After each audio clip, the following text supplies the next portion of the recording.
against your peers like Wesley Matthews. 5 racks. 30 is a perfect score. Remember that the last ball on each rack, the money balls were 2. And money balls are key. Got to get in that groove early here to knock those money balls down. Yeah, no question, Clark. You really want to dial it in on that first rack if you can. And I know he's going out there with the mindset of just relax, have fun, and see what happens. Well, that's a great way to approach it because really the shootout is all about fun. It's for the players, it's for the fans. It's not anything to put a ton of pressure on yourself for. So whoever's most relaxed, I think, has the best chance. He's got 8.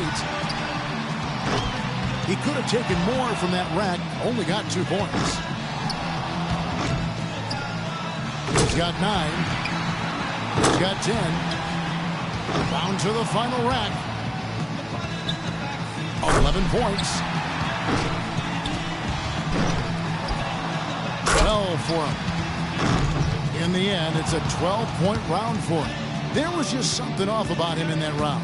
Well, we kept waiting for that point where he'd get hot and rattle off a few in a row, but it just never came. So it's J.J. Redick ready to go. In the history of this event, I think one moment that anyone who saw it remembers was Craig Hodges hitting his first 19 shots in the semifinal round back in 1991. Yeah, that was unbelievable, Clark. Probably the greatest display of shooting that I've ever seen. I'll tell you what, Hodges did a lot of amazing things in the three-point contest. He won it 3 times during the 90s. Nice stretch here for Redick. There we go. He's got 10. 11 points.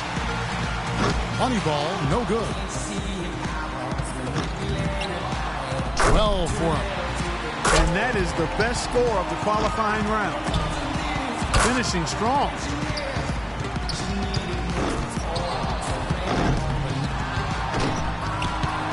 And now with 16, he tallies 18 points. Guys, hard to find any fault with that display.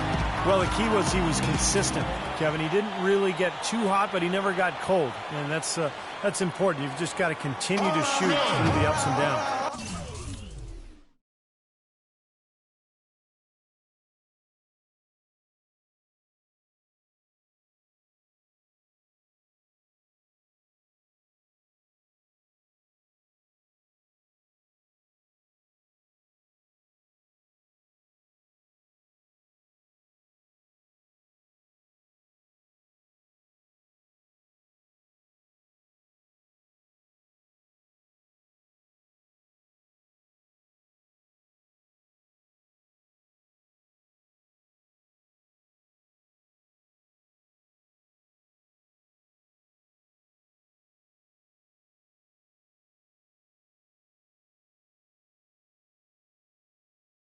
And so it'll be Stephen Curry. Look at the numbers through the first part of his career. And there's a legitimate case that Steph Curry will go down as maybe the best shooter in the history of the NBA. You know, it means so much to get off to a fast start in this competition. More often than not, as the first few racks go, so go the rest. Yeah, it's a weird competition, Clark, because guys are not used to doing this during the season, taking so many shots in such little time. So the quick start is imperative for your confidence and for your rhythm. Curry really catching fire now. He's in the zone. 12 for him. And now he's in second place all by himself. A strong closeout there. Up to 15 now. At 16. Make it 17. He finishes the round with 17 points. He turned in a pretty good round right there, don't you think?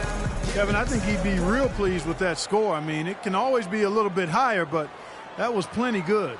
Yeah, I agree, Clark. He's probably happy with it, not ecstatic, but, you know, he did his job and put up a pretty good number. And so it's D'Angelo Russell ready to go.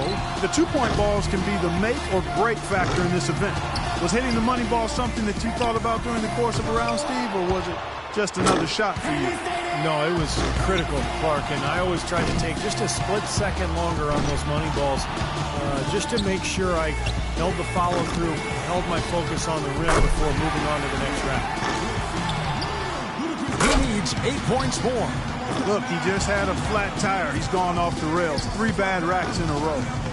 He needs 8 points more to stay in contention. Now with 6. He comes away with 4 points on that rack. 4 more points to stay alive. And Clarkie's out. Not enough to make the next round, Kevin. Yeah, that's it. It's academic from here. He closes out the round with 8 points. There was just something off about him in that round. Yeah, I would guess he would like a mulligan. He finished the round with 5 straight misses. Not the way you want to go out. He's got to have at least 12 to avoid getting knocked out. And if he shoots well, he should be in good shape. 2 points. Gets the money ball. He needs 8 points more. He's got 5.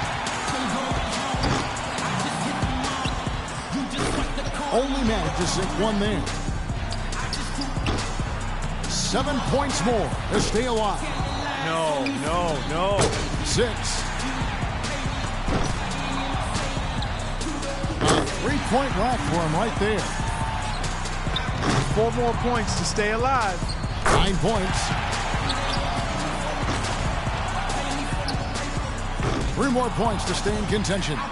He's made all but 1 of his money balls. Moving up, that gets him into a 3rd-place tie. In the end, it's a 12-point round for him. That's far below what he's capable of doing when he's on his game. You're exactly right, Kevin. He was all over the place, just could never get it going, never seemed to settle down. Well, that's the thing about this contest. Sometimes you want to stop, take a breath, and collect yourself, but you never have the time to do it. And here we go with Freak. He's in a good spot getting to go last. It's no mystery how many points he needs to move on. He's got to have at least 12 to avoid getting knocked out. Hey, it's not a slam dunk by any means, but you have to think he can post a better score than that. He needs 8 points more to move on. 7 points. That's 4 in a row now. 3 more points to advance. Can't get the money ball. He needs 3 more points. Bad luck. Up to 10 now. 11 points. 1 rack left. That shot ties him for 3rd. That gets him into the 3rd hole and books him a place in the final. That makes it 4 straight for him. He finishes the round with 17 points. Well, a very respectable performance. Yeah, his last rack in particular was stellar, guys. With the clock winding down, he drained all 5 shots to get maximum points. Reddick's got the honors of being able to go into the finals as the top scorer from the qualifying round. You know, Steve, this isn't like some years where there's one guy you point to going into the finals as the obvious favorite. No, it's not. I mean, and that's what's going to make it fun. I mean, you couldn't pick a more competitive group of guys to have in the finals. And so it'll be Stephen Curry. Go back to Curry. What is crazy is that he puts up all that he does while being one of the few who can shoot off the dribble. You know, most other guys, Clark, at his level, are catch and shoot guys. No, he's remarkable with his ability to shoot it off the bounce. Just a really pure stroke. One of the purest in the history of the league, in my opinion. Bad news right there. No good with his 9th in a row. He's all over the place. That's 7. Can't get the money ball. Now 8 points. 9 points. Finishes with 11. That's far below what he's capable of doing when he's on his game. Yeah, he missed a couple in a row early. Then everything looked rushed and hurried. And before we knew it, he'd missed 9 in a row. And here we go with Freak. And so with 11, the score to beat. A good chance here to take the lead.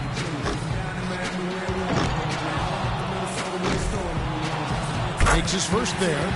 Tough rack right there. That's 2. 8 more points and he'll tie things up. Trains the money ball. 5 more points to tie it up. 7 points. Now 8 points. 9 points. He racks down. 2 to go.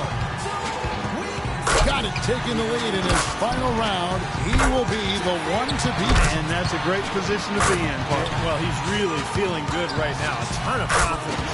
That gives him 18. His 12th straight. He cannot miss.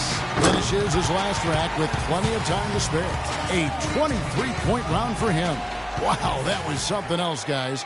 We don't see too many performances like that. No, I mean, his streak of made buckets went well into double digits. I'm not sure the exact number, but man, he was on fire. So it's J.J. Redick ready to go. J.J. Redick, a terrific shooter, shot over 40% from distance in his career at Duke. And in the NBA, that accuracy has continued. A player who has to be accounted for at all times. Guys, most of the time when a player is shooting threes by himself, he's doing it in an empty gym. This is a little different. Actually, it's a lot different. I want to ask you, Steve, was it easy being the center of attention like this? You seem to be a bit of a ham. Oh, really? A ham, Clark? Well, I'll tell you, I enjoyed being part of it. But my first time, I was extremely nervous, and I'm not afraid to admit that. But as I went on in later years, I got more and more comfortable with it. Well, I think, yeah, that's it. He's done. Yep, he can't make it up in these last few shots, Kevin. Well, thanks for coming. We will see you next year. An 11-point round for him there. Well, I didn't expect that score to be as low as it was. What about you guys? I guess one way to look at it is that he was just in his discomfort zone in that round. You know, Clark, no need to even put it into words. We could all see how unsettled he was. It did not go well from the start. And we have reached the conclusion of the Foot Locker three-point contest, and what an event it has been. Our extremely gifted winner, Freak. Another terrific year for the three-point contest, and another terrific champion. Yeah, I think everyone here is still a little bit in awe of the display of shooting he put on tonight. And the drama, the excitement, this year's three-point contest had it all. And it was our pleasure to bring it to you. For myself, Kevin Harlan, and my partners, Clark Kellogg and Steve Kerr, thank you, everyone, and good night.